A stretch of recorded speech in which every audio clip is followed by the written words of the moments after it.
नमस्कार दोस्तों, स्वागत है आप सभी साथियों का एक स्मार्ट स्टडी यूट्यूब चैनल पर। साथियों, आज है 24 नवंबर 2023 और आज दिल्ली पुलिस कांस्टेबल का पेपर था, जिसका आज जो है तीनों शिफ्ट का पेपर आपका हो चुका है। पहला, दूसरा और तीसरा डेली 3 शिफ्ट में पेपर हो रहा है और आज के ऑल शिफ्ट के क्वेश्चन आंसर जो है आज इस वीडियो में देखेंगे। सारे क्वेश्चन बिल्कुल 100% रियल और ऑथेंटिक क्वेश्चन करवाएंगे। जितने क्वेश्चन मुझे मिल पाए हैं तीनों शिफ्ट के, सारा वो क्वेश्चन एक ही वीडियो में इसी वीडियो में आज डिस्कस करेंगे। तो सभी से रिक्वेस्ट है, वीडियो को एक लाइक कर दीजिएगा। क्लास अगर पसंद आए तो अपने सभी दोस्तों तक जरूर शेयर करिएगा। और साथियों, आप में से अगर कोई भी साथी नए हैं जो पहली बार आए हैं, चैनल को सब्सक्राइब करके बेल आइकन को ऑन कर लीजिए। इससे आपको सारे क्लासेस की नोटिफिकेशन आएगी। तो चलिए फिर देखते हैं आज के तीनों शिफ्ट में पूछे गए क्वेश्चन आंसर। तो देखिएगा, सबसे पहले शुरू करते हैं आज के थर्ड शिफ्ट से, है ना। तो चलिए सबसे पहले देखते हैं तीसरे शिफ्ट के क्वेश्चन साथियों। तो देखिए, आज के थर्ड शिफ्ट में आपसे ये क्वेश्चन पूछा गया था कि अपृष्ठता का अंत संविधान के किस अनुच्छेद में किया गया था। या तो क्वेश्चन ऐसा था कि अनुच्छेद 17 का संबंध किससे है। तो देखिए, अपृष्ठता का अंत संविधान के किस अनुच्छेद के अंतर्गत किया गया है, तो इसका राइट आंसर हो जाता अनुच्छेद 17। और अगर आपसे पूछा था अनुच्छेद 17 का संबंध किससे है, तो करेक्ट हो जाता अपृष्ठता का अंत से। फिक्स है कि ये क्वेश्चन आपसे पूछा था। क्वेश्चन का लैंग्वेज थोड़ा अलग हो सकता है, लेकिन क्वेश्चन आपका वही है। आगे एक क्वेश्चन ये था कि भारत के महान्यायवादी की नियुक्ति कौन करता है। तो ध्यान से देखिएगा, भारत के जो महान्यायवादी होते हैं अटॉर्नी जनरल, आज के सेकंड शिफ्ट में ही तो इससे रिलेटेड आपसे क्वेश्चन पूछा था कि भारत के महान्यायवादी से संबंधित अनुच्छेद कौन सा है। तो वहाँ मैंने आपको बताया था आर्टिकल 76, अभी इसमें भी बताऊंगा। और आपसे थर्ड शिफ्ट में ये पूछा था कि भारत के महान्यायवादी की नियुक्ति कौन करता है। तो यहाँ आपका राइट आंसर हो जाता साथियों भारत के राष्ट्रपति। एक क्वेश्चन ये था कि विधानसभा में अधिकतम कितने सीटें हो सकती हैं। कई बार मैंने आपको पढ़ाया है। तो साथियों देखिए, विधानसभा में अधिकतम सीटों की संख्या है 500। और याद रखना, विधानसभा में जो न्यूनतम सीटें हैं उनकी संख्या है 60। कम से कम 60 सीटें तो होनी ही चाहिए और अधिकतम 500। ठीक है। आगे एक क्वेश्चन ये था कि इनमें से कौन कथकली नृत्य से संबंधित हैं। अब इसका ऑप्शन मुझे नहीं मिल पाया है साथियों। ठीक है, देखिए क्वेश्चंस जो है ना बहुत ज़्यादा घुमावदार आ रहे हैं, इसीलिए बच्चे ज़्यादा क्वेश्चंस बता नहीं पा रहे हैं साथियों। तो देखिए, अभी तो आपका आज पेपर था 24 को, इसके बाद आपका 25 भी पेपर नहीं है, 26 भी आपका पेपर नहीं है और 27 को भी आपका पेपर नहीं है। अभी 25, 26 और 27 3 दिन पेपर, कोई भी पेपर नहीं है दिल्ली पुलिस का। अभी आपका पेपर स्टार्ट होगा 28 तारीख से। 28, 29, 30, फिर आपका 1, 2, 3 को पेपर है ना। तो देख लेना, अगर कोई वीडियो कल मिलती है तो समझ जाना वो फर्जी वीडियो है। देखिए, तो इसका ऑप्शन के अनुसार आपको बनाना था। इस क्वेश्चन का ऑप्शन मुझे नहीं मिल पाया था। एक क्वेश्चन ये भी था कि इनमें से कौन व्यक्ति गिटार वादन से संबंधित है, और इस क्वेश्चन का भी ऑप्शन नहीं मिल पाया था। अगर आप में से किसी को ऑप्शंस याद हैं तो कमेंट बॉक्स में कमेंट जरूर कर दीजिएगा। एक क्वेश्चन ये था कि भारत के किस राज्य में सबसे अधिक जूट की खेती होती है। तो ये बिल्कुल सिंपल क्वेश्चन था, आप लोग इजीली कर सकते थे। देखिए, भारत का कौन सा वो राज्य है जहाँ पर सबसे अधिक जूट की खेती होती है। तो यहाँ करेक्ट आंसर हो जाता वेस्ट बंगाल में, पश्चिम बंगाल यहाँ इस क्वेश्चन का राइट आंसर हो जाता साथियों। ठीक है। आगे देखिए, क्वेश्चन ये था कि इनमें से किस राज्य में कपास की खेती नहीं होती है। अब ये भी क्वेश्चन आपका बाय ऑप्शन बनाने वाला था, मतलब कि क्वेश्चन तो किसी तरह से पता चल जा रहा है, लेकिन ऑप्शंस क्या था इसका पता नहीं चल पा रहा है साथियों। क्वेश्चंस थोड़े से हार्ड टाइप के पूछ रहे हैं। एक क्वेश्चन ये था कि 1885 में कांग्रेस की स्थापना के समय भारत के वायसराय या गवर्नर जनरल कौन थे। ऐसा क्वेश्चन था, तो लॉर्ड डफरिन आपका करेक्ट आंसर हो जाता। देखिए, कांग्रेस की जो स्थापना है वो आपका 28 दिसंबर 1885 को बम्बई में हुई थी, और उस समय भारत के गवर्नर जनरल या वायसराय कौन थे, तो लॉर्ड डफरिन थे। तो यहाँ आपका राइट आंसर हो जाता लॉर्ड डफरिन। और कांग्रेस की स्थापना किसने की थी, तो याद रखना A.O. ह्यूम ने की थी साथियों। ठीक है। एक क्वेश्चन ये था कि सीमांत गांधी किसे कहा जाता है। तो देखिए, सीमांत गांधी किसका उपनाम था। तो ये सिंपल क्वेश्चन था। सीमांत गांधी जो है ये खान अब्दुल गफ्फार खां को कहा जाता था। इन्हीं का उपनाम था ना खान अब्दुल गफ्फार खां का। तो करेक्ट आंसर हो जाता खान अब्दुल गफ्फार खां, जो कि खुदाई खिदमतगार संगठन से जुड़े हुए हैं। आगे एक क्वेश्चन आपसे ये पूछा था कि the taste of my life पुस्तक के लेखक कौन है। तो साथियों, the taste of my life पुस्तक के लेखक कौन है, तो यहाँ आपका करेक्ट आंसर हो जाता युवराज सिंह। ठीक है, युवराज सिंह इस पुस्तक के लेखक है, याद रखना the taste of my life. आगे एक क्वेश्चन आपसे ये पूछा था ए शॉर्ट ए हिस्ट्री नामक पुस्तक के लेखक कौन है। ये थोड़ा लंबा चौड़ा पुस्तक है, मैंने आधा ही आपके लिए लिया है ताकि आप समझ सको। तो ए शॉर्ट एट हिस्ट्री, इस टाइप में आपसे एक पुस्तक पूछा था, तो इसका लेखक है साथियों अभिनव बिंद्रा। ठीक है, तो यहाँ आपका करेक्ट आंसर हो जाता अभिनव बिंद्रा। आगे देखिए, क्वेश्चन ये था कि अनिल कुंबले ने एक टेस्ट मैच में 10 विकेट कब लिया था? तो देखिए अनिल कुंबले ने जो है ना साथियों पाकिस्तान के खिलाफ टेस्ट मैच में, ठीक है, 10 विकेट लिया था एक ही मैच में। और वो कब लिया था? तो फरवरी 1999 में पाकिस्तान के खिलाफ। किसके खिलाफ अगर आपसे पूछे तो याद रखना ये पाकिस्तान के खिलाफ अनिल कुंबले ने जो है ना 10 विकेट को ले लिया था, पाकिस्तान के सभी खिलाड़ी को आउट कर दिया था 1999 ईस्वी में। ठीक है साथियों, आप लोग वीडियो को लाइक जरूर करते चलना। एक क्वेश्चन देखिए आपसे ये पूछा था कि इनमें से कौन सी बुक या पुस्तक कौटिल्य ने लिखी है? तो यहाँ आपका करेक्ट आंसर हो जाता अर्थशास्त्र। देखिए अर्थशास्त्र नामक पुस्तक जो है उसके लेखक कौन है? कौटिल्य।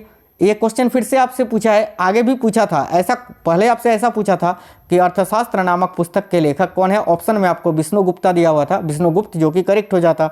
अब देखिए कौटिल्य, विष्णुगुप्त, चाणक्य तीनों एक ही इंसान का नाम है, तो यहाँ आपका अर्थशास्त्र करेक्ट आंसर हो जाता। एक क्वेश्चन ये था कि दूसरी पंचवर्षीय योजना का मॉडल किसने तैयार किया था?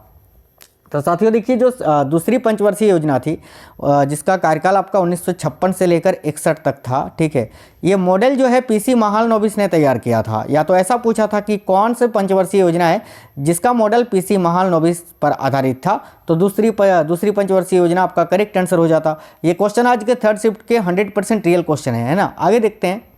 आगे देखिए क्वेश्चन ये था कि भारत के महान्यायवादी की नियुक्ति से संबंधित अनुच्छेद कौन सा है?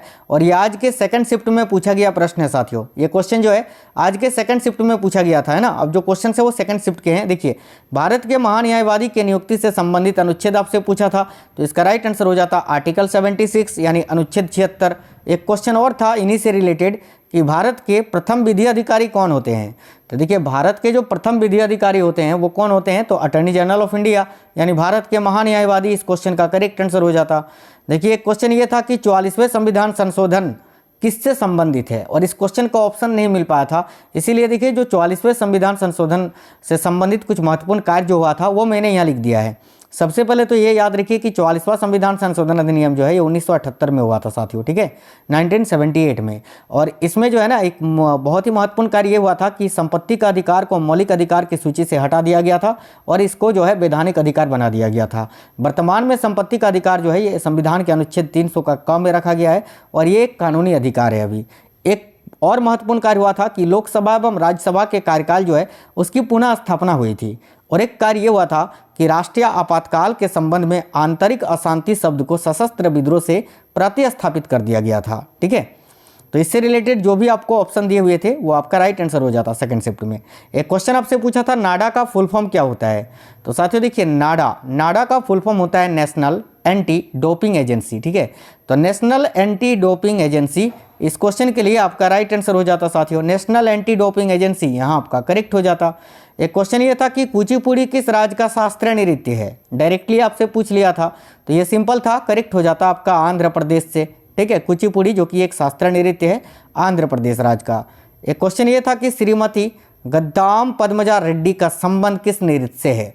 तो साथियों यहाँ आपका राइट आंसर हो जाता कुचिपुड़ी, ठीक है। इनका संबंध जो है वो कुचिपुड़ी शास्त्रीय नृत्य से है।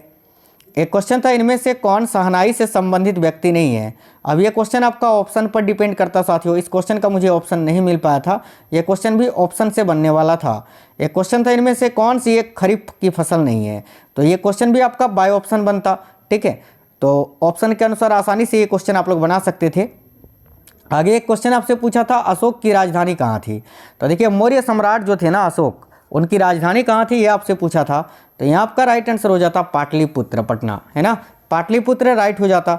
एक क्वेश्चन था कि चार्टर एक्ट अधिनियम कब आया था? अब साथियों भारत में तो 5 चार्टर एक्ट आया था, ठीक है, लेकिन कौन सा पूछा था ये मिल नहीं पाया सही से इसका लैंग्वेज। तो अगर आधुनिक भारत में पूछा था कि चार्टर एक्ट अधिनियम कब आया था तो 1853 करेक्ट हो जाता। बाकी देखिए चार्टर एक्ट की बात करें तो 1784 में, 1793 में, 1813 में और 1833 में ये और 1853 में ये 5 चार्टर एक्ट अधिनियम बना था, है ना। एक क्वेश्चन ये था कि इंडिया ऑफ माय ड्रीम्स पुस्तक के लेखक कौन है? तो देखिए इंडिया ऑफ माय ड्रीम्स इस पुस्तक के लेखक है साथियों महात्मा गांधी जी, तो यहाँ राइट आंसर आपका हो जाता महात्मा गांधी। आगे एक क्वेश्चन ये था कि 2011 की जनगणना के अनुसार सबसे कम जनसंख्या किस राज्य का है? तो ये भी बिल्कुल सिंपल क्वेश्चन था। 2011 की जनगणना के अनुसार सबसे कम जनसंख्या ये किस राज्य का है? तो करेक्ट हो जाता साथियों सिक्किम राज्य का। ये क्वेश्चन रिपीटेड क्वेश्चन है, पहले भी पूछा था, आज फिर से पूछा है कि वन्य जीवों का संरक्षण मौलिक अधिकार के अनुच्छेद के किस भाग में है। तो देखिए अनुच्छेद 51 का ए का जो जी वाला भाग है उसमें साथियों वन्य जीवों का संरक्षण के बारे में बताया गया है। ठीक है, एक क्वेश्चन ये था कि राष्ट्रमंडल खेल 2022 में भारत ने कितने पदक जीते थे। तो यहाँ आपका राइट आंसर हो जाता 61, 61 पदक कुल जीते थे, है ना। देखिए 61 पदकों में 22 स्वर्ण पदक थे, 16 रजत थे और 23 कांस्य पदक सहित 61 पदकों के साथ पदक तालिका में चौथे स्थान पर रहा था भारत, है ना, राष्ट्रमंडल खेल की पदक तालिका की सूची में। एक क्वेश्चन ये था कि ओलंपिक खेलों में महिलाओं के चक्का डिस्क फेंक प्रतियोगिता जो होता है उसमें चक्के का वजन कितना होता है। तो महिलाओं का पूछा था तो 1 kg का होता है चक्का का वजन, तो यहाँ राइट आंसर आपका हो जाता है 1 kg। और अगर पुरुषों का पूछे तो याद रखना पुरुषों का जो डिस्क होता है इस गेम में वो 2 kg वजन का होता है। एक क्वेश्चन ये था कि बाउंसर शब्द का संबंध किस खेल से है। तो साथियों सेकंड शिफ्ट में ये भी क्वेश्चन आया था। तो देखिए बाउंसर शब्द का संबंध किस खेल से है। तो यहाँ आपका राइट आंसर हो जाता साथियों क्रिकेट खेल से। ठीक है, क्रिकेट यहाँ आपका करेक्ट आंसर हो जाता। एक क्वेश्चन था प्रधानमंत्री जनधन योजना की शुरुआत कब हुई थी। तो देखिए प्रधानमंत्री जनधन योजना की शुरुआत अगर देखें तो ये 28 अगस्त 2014 को हुई थी। तो 28 अगस्त 2014 यहाँ आपका राइट आंसर हो जाता। आगे एक क्वेश्चन ये था कि दूध डेयरी उत्पादन में भारत का स्थान कितनावां है। तो यहाँ आपका राइट आंसर हो जाता पहला स्थान है साथियों दूध डेयरी उत्पादन में भारत का स्थान पूरे विश्व में। आगे देखिएगा एक क्वेश्चन ये था कि संविधान के अनुच्छेद 23 और 24 का संबंध किससे है। तो देखिएगा साथियों संविधान के अनुच्छेद 23 और 24 का संबंध है शोषण के विरुद्ध अधिकार से। तो यहाँ आपका राइट आंसर हो जाता शोषण के विरुद्ध अधिकार। और ये क्वेश्चन आज के फर्स्ट यानी पहली शिफ्ट में आए हुए प्रश्न है। आगे एक क्वेश्चन ये पूछा था कि धर्म से संबंधित अनुच्छेद कौन सा है। तो इसका ऑप्शन नहीं मिल पाया था, तो आपको बता दें साथियों कि धर्म से संबंधित अनुच्छेद है अनुच्छेद 25 से 28। अब इसके बीच में जो भी आपको ऑप्शन दिया हुआ था वो आपका राइट आंसर हो जाता। एक क्वेश्चन ये था कि भारतीय रुपये का अवमूल्यन कब किया गया था। तो देखिए अब तक भारतीय रुपये का 3 बार अवमूल्यन किया जा चुका है। पहली बार 1949 में, दूसरी बार 1966 में और तीसरी बार 1991 में। ये जो तीसरा वाला अवमूल्यन है ये साथियों 2 चरणों में किया गया था। ठीक है, तो किस टाइप से क्वेश्चन पूछा था उस टाइप से इसका आंसर होता। पहला पूछा था, दूसरा पूछा था या तीसरा पूछा था। ठीक है, एक क्वेश्चन ये था कि 2011 की जनगणना के अनुसार सबसे अधिक अनुसूचित जाति किस राज्य में है, यानी SC जो है शेड्यूल कास्ट वो सबसे अधिक किस राज्य में है। तो देखिए करेक्ट हो जाता साथियों पंजाब में। और अगर आगे आपसे पूछे कि 2011 की जनगणना के अनुसार सबसे अधिक अनुसूचित जनजाति किस राज्य में है, तो यहाँ आपका राइट आंसर हो जाएगा मध्य प्रदेश में। आगे देखिए क्वेश्चन ये था कि हिंदू मुस्लिम एकता का दूत किसे कहा गया है। तो देखिएगा हिंदू मुस्लिम एकता का दूत किसे कहा गया है। तो राइट हो जाता मोहम्मद अली जिन्ना को। और साथियों किसने कहा था, तो सबसे पहले सरोजिनी नायडू ने कहा था। एक क्वेश्चन पूछा था कि FII के फुल फॉर्म में F का मतलब क्या होता है।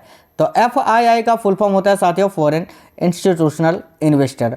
तो F का केवल बताना था तो फॉरेन करेक्ट आंसर हो जाता। एक क्वेश्चन कंप्यूटर का ये था कि कंप्यूटर में कॉपी करने की शॉर्टकट की क्या होती है। तो ये सिंपल क्वेश्चन था, कंप्यूटर में किसी भी फाइल को कॉपी करने की शॉर्टकट की होती है Ctrl+C। तो यहाँ आपका राइट आंसर हो जाता Ctrl+C। आगे एक क्वेश्चन ये था कि वर्ष 1997 में भारत रत्न किसे मिला था। तो देखिए वर्ष 1997 में भारत रत्न किसे मिला था। तो यहाँ आपका करेक्ट हो जाता APJ अब्दुल कलाम को। ठीक है, डॉक्टर APJ अब्दुल कलाम को 1997 में भारत रत्न से नवाजा गया था साथियों। आगे एक क्वेश्चन था रजिया सुल्तान के पिता का नाम क्या था। तो देखिए रजिया सुल्तान के पिता का नाम या रजिया सुल्तान किसकी बेटी थी। तो यह आपका राइट हो जाता है इल्तुतमिश की। एक क्वेश्चन आपसे ये पूछा था माई एक्सपेरिमेंट विथ ट्रुथ के लेखक कौन है। तो देखिएगा माई एक्सपेरिमेंट विथ ट्रुथ के लेखक है महात्मा गांधी जी। तो यहाँ आपका राइट हो जाता साथियों महात्मा गांधी। आगे देखिए क्वेश्चन ये था कि बेरी रोग जो है ये किस विटामिन की कमी से होता है। तो देखिएगा बेरी रोग जो है ये साथियों विटामिन B1 यानी थायमिन की कमी से होता है। ऑप्शन में आपको थायमिन दिया हुआ था जो कि करेक्ट आंसर हो जाता। थायमिन विटामिन B1 का केमिकल नेम है। आगे एक क्वेश्चन ये था कि विधानसभा की अहर्ता कौन निर्धारित करता है। तो साथियों अगर ये क्वेश्चन था तो विधानसभा अध्यक्ष हो जाता। और अगर आपसे ये क्वेश्चन पूछा था कि विधानसभा के साधारण निर्वाचन की अधिसूचना कौन जारी करता है, तो राज्यपाल हो जाता। आगे देखिए क्वेश्चन ऐसा पूछा था कि एशियाई खेल से संबंधित एक प्रश्न था साथियों। एशियाई खेल से संबंधित कोई एक प्रश्न आपसे पूछा था, ये क्वेश्चन मुझे नहीं मिल पाया था। आगे आपसे पूछा था कि मोहम्मद गौस का मकबरा कहाँ स्थित है। तो देखिए मोहम्मद गौस का मकबरा की अगर बात करें तो ये कहाँ पर स्थित है, तो मध्य प्रदेश में स्थित है जो कि हजीरा के पास ग्वालियर में है ना। तो और इसका निर्माण किसने करवाया था? तो याद रखिए अकबर ने इसको बनवाया था साथियों। एक क्वेश्चन ये था कि डॉक्टर भीमराव अंबेडकर ने 1956 में हिंदू धर्म को छोड़कर कौन सा धर्म अपनाया था? ये बहुत ही डीप क्वेश्चन है। तो देखिए डॉक्टर भीमराव अंबेडकर ने 1956 में हिंदू धर्म को छोड़कर कौन सा धर्म अपनाया था? तो बौद्ध धर्म यहाँ आपका राइट आंसर हो जाता। आगे एक क्वेश्चन था कि इनमें से क्या एक ईमेल में नहीं होता है? ऑप्शन के अकॉर्डिंग इसका आपका आंसर हो जाता।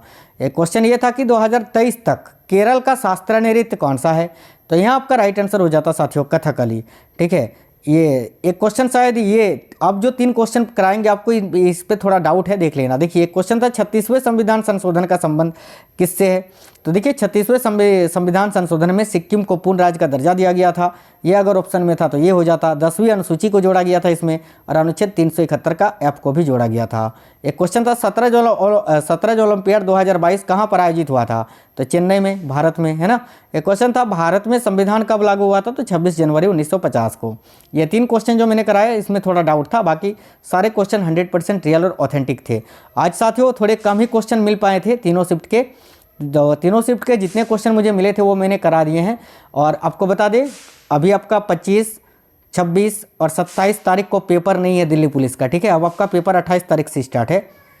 तो 3 दिन अच्छे से पढ़ाई करिए, देखिए अच्छे से सारे एनालिसिस को देखिए कि कहाँ से क्वेश्चन पूछा जा रहा है। थोड़ा जो है आप भी एसएससी के दिमाग में घुसिए और जानिए कि अब क्या क्वेश्चन हो सकता है। मैं भी आपको एक्सपेक्टेड क्वेश्चंस कराऊंगा। ठीक है, कल से जो है एक्सपेक्टेड क्वेश्चंस के क्लासेस चलेंगे, एक्सपेक्टेड क्वेश्चंस के वीडियो आपको मिलेंगे, उनको जरूर देखना क्योंकि उसी से आपको सारा पेपर बनेगा। बिल्कुल जिस टाइप के क्वेश्चन अभी तक पूछा गया है उसी टाइप के क्वेश्चन आपको कराएंगे। तो वीडियो को एक लाइक कर दीजिए, अपने सभी दोस्तों तक शेयर कर देना, कमेंट बॉक्स में बताना आपका पेपर कब है। तब तक स्वस्थ रहें साथियों, मिलेंगे आपसे नेक्स्ट वीडियो में। मैथ और रीजनिंग, देखिए मैथ और रीजनिंग पे आपको ज़्यादा ध्यान नहीं देना है क्योंकि ये इजी क्वेश्चन अभी तक पूछ रहा है। आप लोग आराम से 35+ स्कोर जो है कर सकते हैं मैथ और रीजनिंग में। और कंप्यूटर में केवल MS वर्ड और MS एक्सेल आपको पढ़ना है, उसका शॉर्टकट की थोड़ा पढ़ लेना। चलिए तो मिलते हैं नेक्स्ट वीडियो में, तब तक के लिए जय हिंद, वंदे मातरम।